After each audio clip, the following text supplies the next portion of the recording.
Morning mga kaumigas ng Leyte. Kumusta na ang inyong New Year? Kumusta na ang bagong tuig? So ako no, nagpasalamat lang ko no nga naabot kong Cebu. Naka-stroll ta dito Dugay. Dugay. Bisita ta dito sa akong mga igsuon, mga igagaw, kapagtihan. Siyempre naman, nakaabot dito nga to soro sa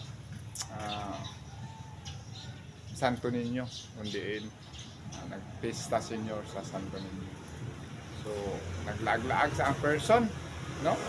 So karon abot naman ta direct Leyte. So daghantag mga alaala nga atong bibiyaan dito sa Cebu. So hindi din nato kalikayan gyud nga abot ang panahon nga bisan sa kadugay na mabalik na mawa o naapoy mo biya, no? So real kinsa may relate ninyo dihang gibiyaan na ako ay gibiyaan jud ko ay suod sa kadugay na namong panag-ipon, panag-uban, matag adlaw nga tanan nakahukom lagi siyang mobiya nako suod sa gidugayon sa among panag-uban.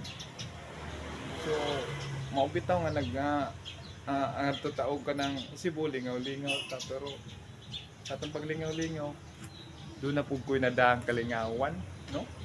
Nagpasalamat po ta nga bisan lang tayo ngon ani ba wala tag kanang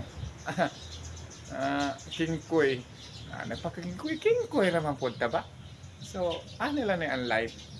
So ayaw na to idibdib kung unsay nawa sa toa, unsay nibiya sa toa, then naagya pa mo balik.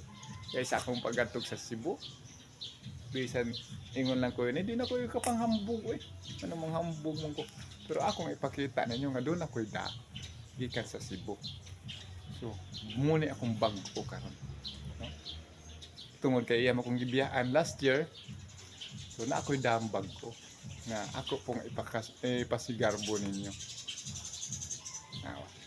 Ako'y bagong da nga kalendaryo ba. Good morning.